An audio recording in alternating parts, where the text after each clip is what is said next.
Hi and welcome to this video about pipeline installation. First thing to do is download the installer from animationstudios.com.au. Then unzip the file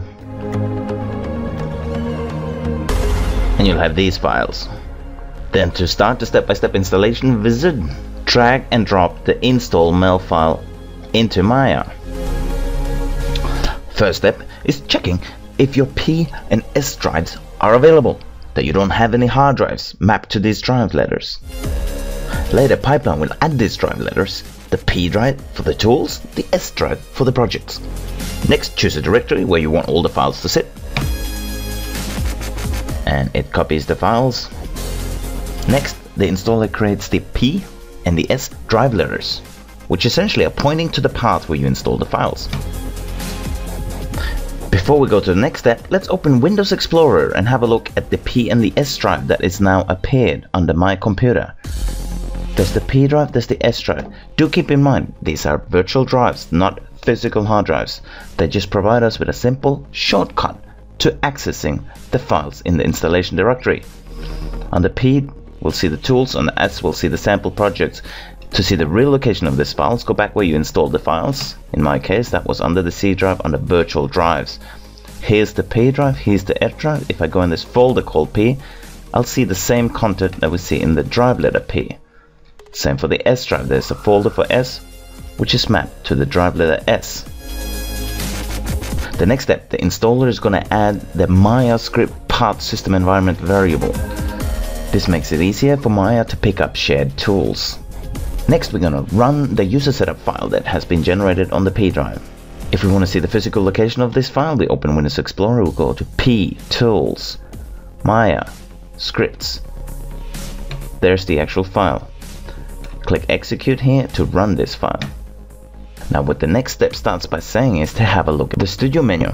And we can see that this has now appeared up here.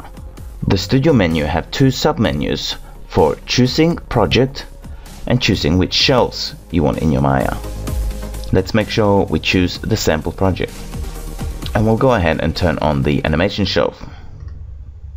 Next, the installer prompts you to quickly familiarize yourself with the Fudge tool interface. Open brings up the interface for browsing through shots and sequences.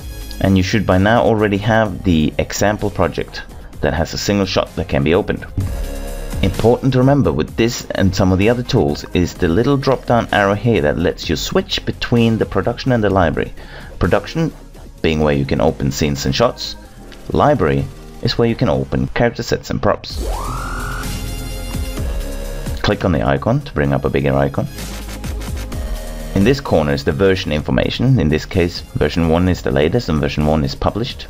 Clicking on the version information brings up the version interface, where you can track the version information about who worked on this last and what were the comments. The next icon is the save icon, which you use whether you work on an asset or on a shot. A nice feature with this one to remember is you can control click on this button if you want to add a comment when you save your work. Next is the reference interface, which essentially is the same way of browsing through data as the open interface. However, the big button at the bottom does not open the file, it references the file into your current scene. Example where you would use this is an animator would reference assets into his shot. Another example would be a rigger would reference the model into his work file. And the last button in the Fudge toolkit is the submit button.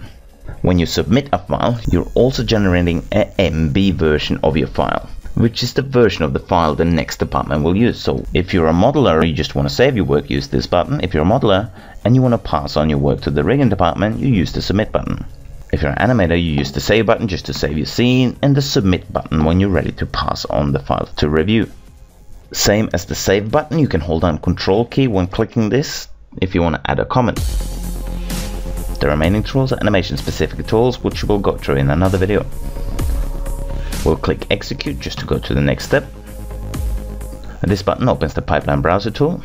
And here we see we can navigate through some of the same data with episodes, seeds and shots in here, and all the assets in here. That's it, you now have installed Pipeline and the sample projects. It's recommended that you restart Maya to make sure all your new preferences are saved. And that's it for this video. I hope you've enjoyed it. I'll see you next time.